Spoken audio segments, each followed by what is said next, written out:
Hi, and welcome to MeTube. Just stepped out of the cinema, and honestly, this one didn't land.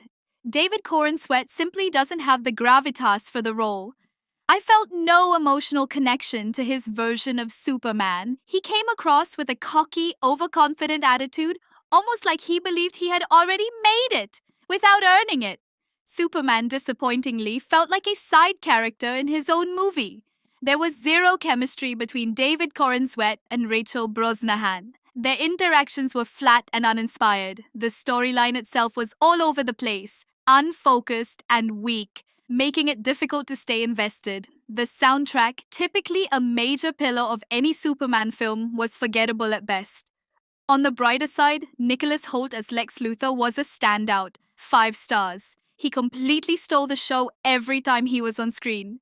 Crypto was another highlight. Charming, loyal, and surprisingly well executed. Also a solid 5 stars. However, I didn't care for the androids in the Fortress of Solitude. They felt like unnecessary filler. Clark's parents came off as caricatures of country bumpkins, lacking the wisdom or grounding presence we've come to expect from Jonathan and Martha Kent.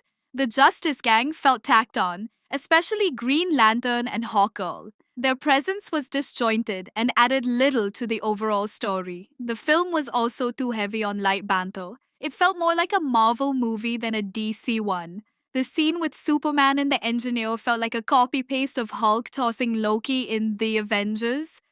Funny ones, not so much here. The suit, a definite no. It seemed like a poor attempt to resurrect the Christopher Reeve look without the timeless charm. Where was the darkness, the angst, the inner turmoil that defines DC's tone? Superman's powers were barely showcased. At times, I genuinely wondered, are his powers even in the room with us?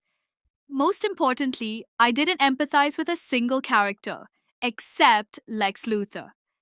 The movie starts in the middle of Superman's story without giving us any context or emotional foundation. We're expected to care about a version of the character we've never met, without being given any real reason to. Overall, Superman 2025 is a miss. A bland, disjointed story, forgettable character arcs, and a protagonist who lacks weight. Final rating 4 out of 10, and catch us on the channel for more of Claire's views.